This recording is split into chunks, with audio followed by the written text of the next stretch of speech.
Hi guys, this is Paul of Unified Products and Services. Welcome to my channel. So shout out po dyan no, sa mga viewers natin na Unified members na and yung iba siguro soon to be or planning to be member dito po sa ating company. So kung makikita nyo, di ba dito sa title ng ating video is Don't be afraid to take risk. Ayan, no? So, first time ko pong itatry, di ba, yung ganitong concept ng video, no? So, bakit ganyan po yung title and bakit ganyan po yung topic nitong video natin na to? It's because, ayan, gusto ko lang pong i-share sa inyo. Syempre, yung mga personal experience ko, di ba, in doing this business, di ba, nung sumali ako, nung ginawa ko na siya, and until now, di ba, napatuloy ko siyang ginagawa. And syempre, based din po, di ba, sa mga nakakausap ko, 'di ba, sa siguro hundreds or umabot, di ko sure kung umabot na ba nung thousands ng mga tao, 'di ba, na nakausap ko all throughout, 'di ba, sa 7 years na ginagawa ko po yung business na to. So, yung point ko lang naman guys, no, dito sa topic natin na to is syempre napakarami ho kasing mga tao na alam mo yun until now natatakot, 'di ba? Kumbaga nagdududa or sila, nagdadalawang isip, 'di ba, na sumugal or mag-take nung risk, ika nga, 'di ba? So paglagay natin kahit hindi naman sa Unified, no, kahit sa trabaho natin, kahit sa labas, 'di ba, kung ano man yung ginagawa natin every day of our life is syempre meron talagang mga risk, 'di ba? Meron tayong mga desisyon na gagawin sa buhay natin na hindi natin alam, 'di ba? Hindi tayo sigurado doon sa outcome, no? Kaya ho siya tinatawag na risk. It's because yun nga, no, hindi tayo sure kung ano po yung magiging outcome nung isang bagay na gagawin natin or alam mo yun, magde-decide tayo na gawin, no? So same goes dito din po kay Unified, no? Actually nung sumali po ako dito, way back 2016, hindi ko din po alam, no? Wala akong ka-idea about this business. First time ko din pong magnegosyo and wala din akong background, no, sa entrepreneurship, alam mo yon. Halos buong buhay ko after I graduate, no, actually habang nag-aaral pa lang po ako, empleyado na po ako, naging working student po ako, no. Kaya yung pagbi-business is talagang wala nung umpisa sa isip ko, correct? So yung isip ko nung dati magtrabaho, syempre galingan mo sa work para ma-promote, tataas yung posisyon, eventually nakapunta ako sa abroad, ganun din, 'di ba? Magtatrabaho ka din para kumita ka ng mas malaki. So kaya lang nung sumali na po ako kay Unified, nung umpisa, alam mo yon, wala naman talaga akong balak or planong sumali, no? Kaya lang syempre based din po doon sa nag-invite sa akin, ayan, si Ma'am Vina, shout out sa iyo, Ma'am Vina Misipasio. So check nyo din guys yung channel niya. Ayan, so siya po yung sponsor ko and fiancé ko po in real life. Ayan, oh, 'di ba, nag-announce, correct? So sabay po kaming nag-aral, 'di ba? Sabay po kaming nag-graduate, no? Supposed to be is syempre pareho din sana yung career path, 'di ba, na dadaanan namin, no? Kaya lang ako po, alam mo 'yon, nakapagtrabaho po ako kaagad, no, naging manager ako. Si Ma'am Vina naman is gusto talaga namin dati na makapag-abroad, 'di ba, or makasakay ng barko, no, sa cruise ship doon mag-work. Kaya lang hindi kami pinalad, no, si Ma'am Vina, eventually na-invite siya, 'di ba, dito sa business na to sa Unified. Sumali siya, no, kasi during that time wala naman siyang ginagawa. So sabi niya try niya lang. So ako naman sabi ko sige go lang. 'Di ba, try mo. Ako naman, syempre focus ako sa work. No, kaya lang habang tumatagal na alam mo 'yon, nagtatrabaho ako, siya naman nag-Unified, no, nakikita ko but parang nagiging okay yung income niya, 'di ba? Halos hindi niya na pinoproblema yung pera. So, doon ko nalaman na it's because of this business pala, 'di ba, sa Unified. So, although kahit nakikita ko during that time na alam mo 'yon, na kahit nakikita ko na kumikita siya dito sa business na to, nagdadalawang isip pa din ako na sumali, no? Kaya lang dadating talaga tayo doon sa point in time, 'di ba, nung buhay natin na syempre mas mangangarap tayo guys nung mas malaki. So maghahangad tayo, 'di ba, nung mga bagay na hindi pa natin na-achieve, 'di ba, mas gugustuhin natin na mas mabigyan ng magandang buhay yung family natin. So dumating po ako sa turning point nung life ko, 'di ba, last 2016. Kaya ako po, alam mo 'yun, kahit natatakot ako, kahit nagdududa, doon ako nag-decide na sabi ko, what is yung capital na to, 'di ba, kasi during that time ho 4998 yung pinalabas ko sa Unified, no. So ngayon $89.98. Pero kagandahan naman, maraming freebies, no? Kasi during nung time namin, 2016, wala pang products. Alam mo yun, system lang talaga yung kasama nun. So, sabi ko, what is 15,000 naman? 'Di ba? Kasi kaya ko naman kitain siguro yun, kaya kong ipunin ulit, no? Kasi imaginein mo, for more than 5 years ko din, 'di ba, na pag-work bilang manager that time, wala din ho akong ipon. Correct? Imaginein niyo yun. So, sumubok lang ho ako, nagtry ako. Sabi ko, pag hindi ko susubukan or hindi ko isusugal yung 15,000 ko na yon, walang magbabago sa life ko, 'di ba? Walang magbabago sa sitwasyon ko, walang magbabago sa income ko. So, alam nyo guys, doon lang po ako talaga nag-start sa pagsubok lang, 'di ba? Sabi ko, why not try? 'Di ba? Kasi alam nyo, kumbaga, kung tayo yung type ng tao, 'di ba, natakot tayong sumubok, guys, believe me ho, yung sitwasyon natin will always be the same. Correct? So, ibig sabihin, kung tayo ngayon, 'di ba, problema natin pera, problema natin income, problema natin yung gastos natin araw-araw, problema natin yung tuition ng mga anak natin.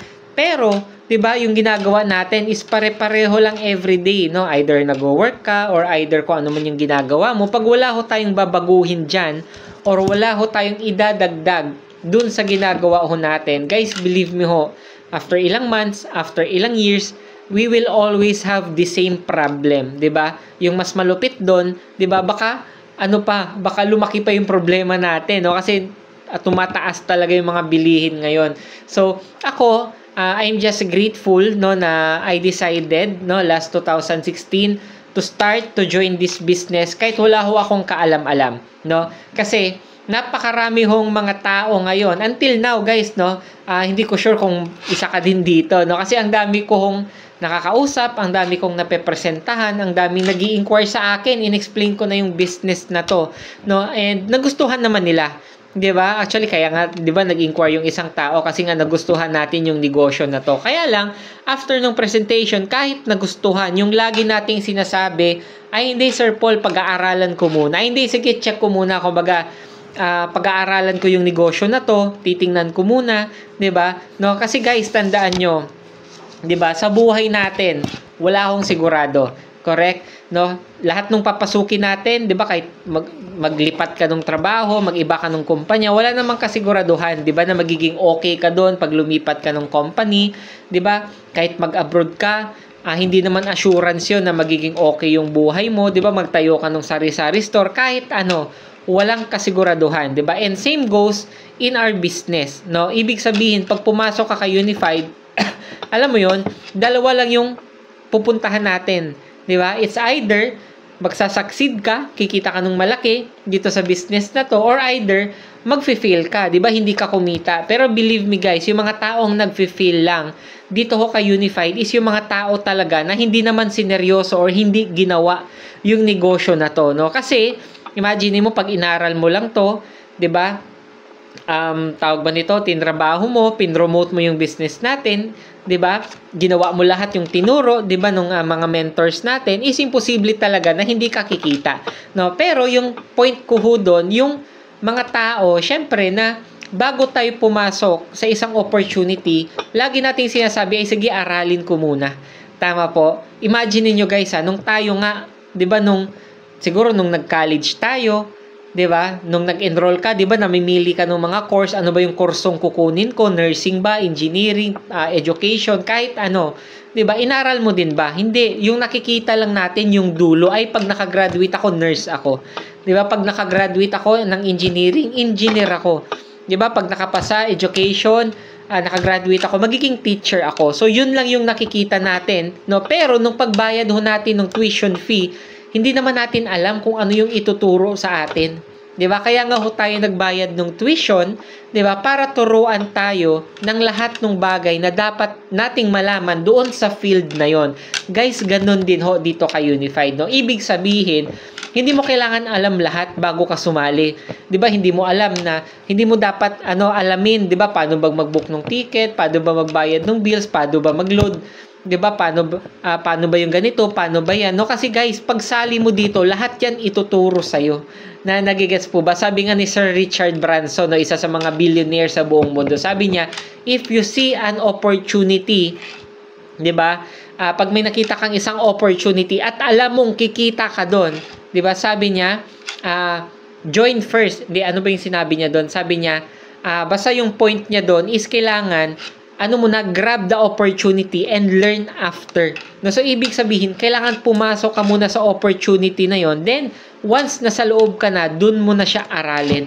Tama ba? Kasi believe me guys, wala ho akong nakita na tao, 'di ba, na nakita si Unified, inaral niya bago sumali na kumita. Lahat ho ng kumita dito sa business na to, sumali muna.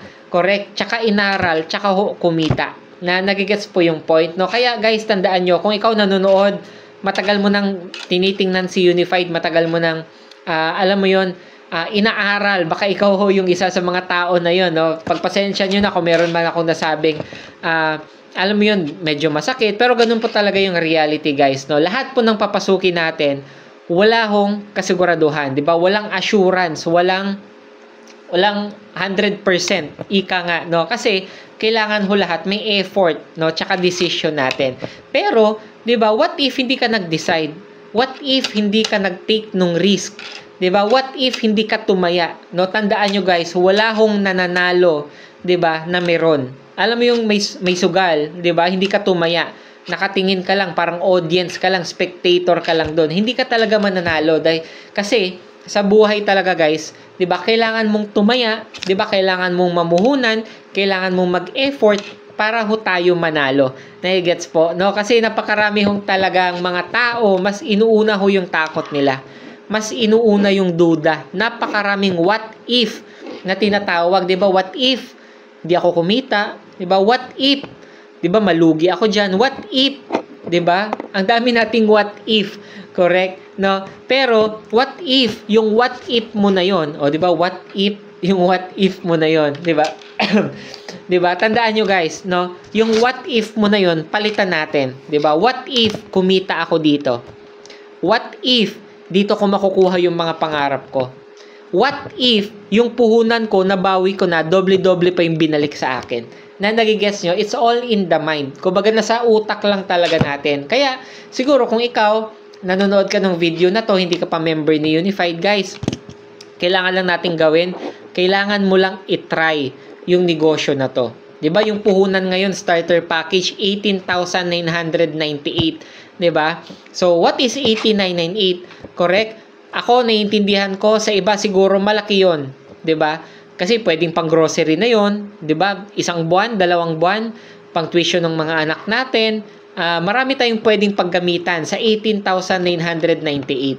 Pero, syempre, pag ginamit mo yan sa mga normal expenses natin, ano ba yung ibabalik niya? Wala. Correct? Ano lang siya? Expenses siya. Hindi po siya investment, no? Pero, pag nilagay mo kay Unified, finranchise mo, inaral mo yung business na to, pinromote mo, nakatransact ka, nag-share ka ng business, kumita ka, guys, magiging asset mo na siya. Kasi nga, nagiging negosyo mo na to and lifetime mo pang mapapakinabangan, no? So, tandaan nyo, yung word for today, kailangan lang ho nating itry. Huwag ka hong matakot sumubok. Possible, di ko alam, baka ilang negosyo na yung na-feel mo, baka ilang companies na din yung sinalihan mo at walang nangyari, no? Pero ika nga, 'di ba, wag na wag kang titigil para makuha yung pangarap mo. Kasi baka yung mga na-experience natin dati, pinapalakas lang yung loob natin. Alam mo 'yon, ginagawa kang mature, no? Mas pinapamature ka. 'Di ba? Ginagawang stepping stone para papunta doon sa success natin. And believe me guys, wala hong naging successful na tao na hindi ho dumaan sa failure. Baka dinaanan mo yung mga failures na yon kasi nga nire-ready ka sa daan mo papunta sa success. Ayan. So kaya guys, 'di ba? Don't be afraid to take risk, no? Be more afraid pag hindi ka nagte-take nung risk. Sabi nga ni Mark Zuckerberg, 'di ba? Yung ano daw, yung tawag ba nito? Yung nakalimutan ko tuloy, no? Yung pinaka nakakatakot daw, 'di ba? Na bagay is hindi yung mag-risk ka, 'di ba? Pero yung nakakatakot is yung hindi ka mag-take nung risk, no? Kasi pag nag-take ka nung risk, 50-50 yan. 'Di ba? Pwede ka magsabi ko kanina, pwede kang mag-succeed, pwede ka mag-fail pag nag-take ka ng risk. Pero pag hindi ka nag-take ng risk, guys, believe me ho, 100% hindi ka magsasucceed. Kasi nga, hindi ka nag-try.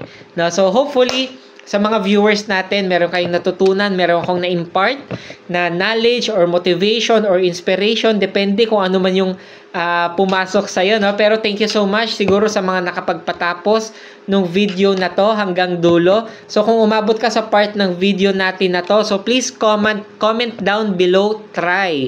Ayan, comment down below try, T-R-Y. Ayan. So, and syempre, hopefully makagawa ko ng mas marami pang videos katulad nito. Kaya make sure guys naka-like, share, and subscribe ka, no, dito sa channel natin. Thank you so much. God bless po sa ating lahat. Bye guys.